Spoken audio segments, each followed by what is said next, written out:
আসসালামু আলাইকুম। আশা করি সকলে ভালো আছেন। তো আমি যে পরিমাণে ফেসবুকে দেখতে পারতেছি যে রাসেল ভাইপার সাপের জন্য কামড়ে অনেক লোকে মারা গেছে তো আমাদের বাংলাদেশে।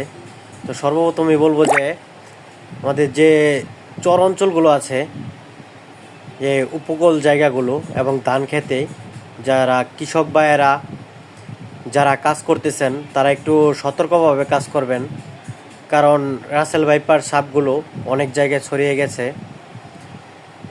তো আমি আশা করি যে আপনারা একটু সতর্কভাবে কাজ করবেন, যে যেখানেই থাকেন না কেন, কারণ এই সাপগুলো খুবই বিষাক্ত। আর যদিও কাউকে কামড়ে ফেলে তাহলে সাথে সাথে কোনো উজা কবিরাজ না দেখিয়ে সাথে সাথে কাছে কোনো হসপিটালে চলে যাবেন, কারণ এই সাপগুলো খুবই মারাত্মক।